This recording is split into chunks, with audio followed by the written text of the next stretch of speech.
দৰ্শকসকল, আজি ৰাতি ভাতৰ লগত খাবলৈ কচ মাছৰ আঞ্জা এখন ৰান্ধিছোঁ আৰু ভিডিঅ'টো প্ৰস্তুত কৰি আপোনালোকলৈ বুলি আগবঢ়াই দিছোঁ।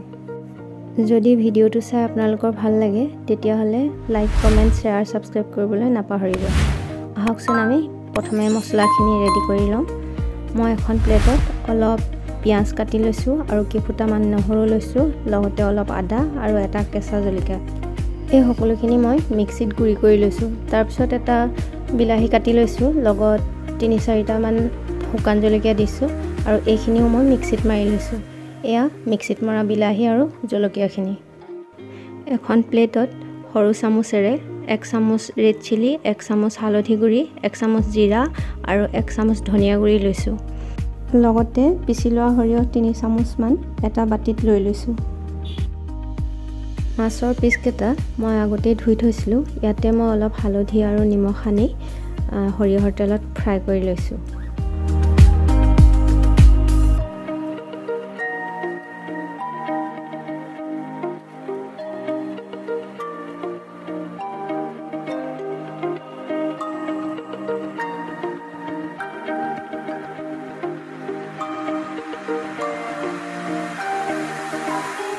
মাছৰ পিচকেইটা 2 পিঠিৰে ফ্ৰাই কৰি লোৱাৰ পিছত এখন প্লেটত উঠাই লৈছোঁ।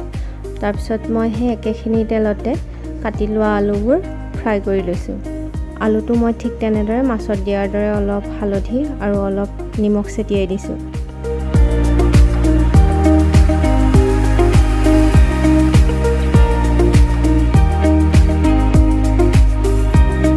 আলুখিনি ভাজি হোৱাৰ পিছত তেলৰ পৰা আলুখিনি এখন প্লেটত উঠাই লৈছোঁ আৰু সেই একেখিনি তেলতে মই কেইটামান ক'লা জিৰা আৰু এটা শুকান জলকীয়া দি দিছোঁ। এই সময়খিনিতে মই আগতে ৰেডি কৰি লোৱা পিঁয়াজ, নহৰু, আদা আৰু কেঁচা জলকীয়াৰ পেষ্টটো তেলখিনিত ঢালি দিছোঁ আৰু এখন হেতাৰে লৰাই অলপ সময় ভাজি ল'ম। লগতে মই জুইটো অলপ কমাই ৰাখিছোঁ যাতে এইখিনি বস্তু পুৰি নাযায়। আগতে প্লেটত ৰেডি কৰি থোৱা ধনিয়া, জিৰা, ৰেড চিলি আৰু হালধি পাউডাৰখিনিও মই এতিয়া ইয়াত মিলাই দিছোঁ। পুনৰ এখন হেতাৰে লৰাই অলপ ভাজি ল'ব লাগিব।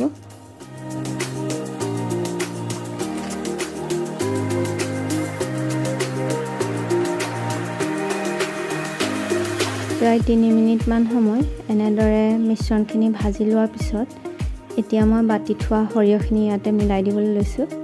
এইখিনি বাতি লোৱা সৰিয়হখিনি ইয়াতে মই মিলাই দিছোঁ।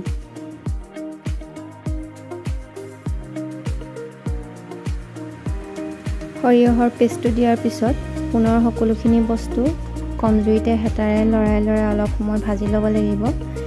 এনেদৰে ভাজি থকাৰ পিছত সৰিয়হৰ পেষ্টটো অলপ শুকাই আহিব, কেৰাহীত লাগি ধৰা যেন হ'ব। তেতিয়া সৰিয়হৰ পেষ্টটোৱে সৈতে এইখিনি সকলোখিনি ভাজ খোৱা যেন যেতিয়া হৈ যাব, তেতিয়া আমি আগতে পিচি থোৱা বিলাহী আৰু ড্ৰাই চিলিৰ পেষ্টটো ইয়াতে ঢালি দিম। এয়া বিলাহী আৰু ড্ৰাই চিলিৰ পেষ্টটো ইয়াতে আমি ঢালি দিছোঁ। পুনৰ হেতাৰে লৰাই কম জুইতে এই সকলোখিনি বস্তু আৰু ভাজি থাকিব লাগিব।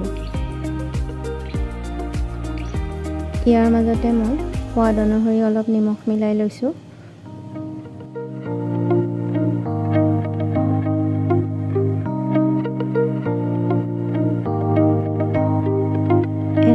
কিছু সময় ভাজি লোৱাৰ পিছত মিশ্ৰণখিনি শুকাই আহিব আৰু মিশ্ৰণখিনিৰ পৰা ফুটি ফুটি তেল নিগৰিব আৰু হেতাৰে অলপ মই লৰাই দেখাই দিছোঁ।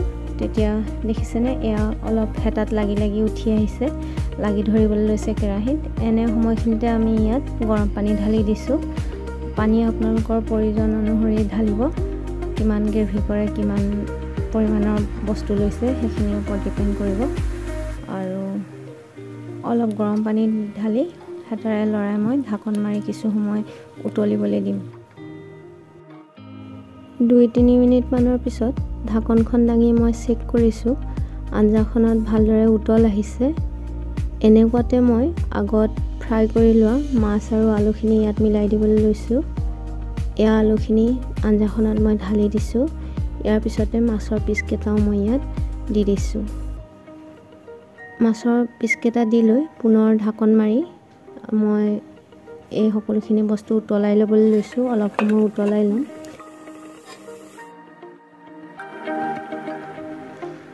মাজে মাজে মই ঢাকনখন দাঙি আঞ্জাখন চেক কৰিছোঁ আৰু লগতে হেতাখনেৰে মাছৰ পিচকেইটা অলপ লুটিয়াই দিছোঁ।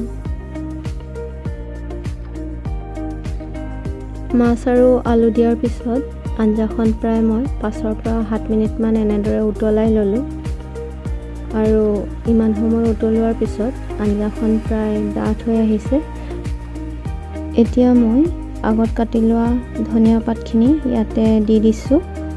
ধনিয়া পাত দি অলপ মই হেতাৰে লৰাই দিম আৰু ঢাকন মাৰি প্ৰায় 1 মিনিটমানহে মই আঞ্জাখন জুইৰ ওপৰত ৰাখিম।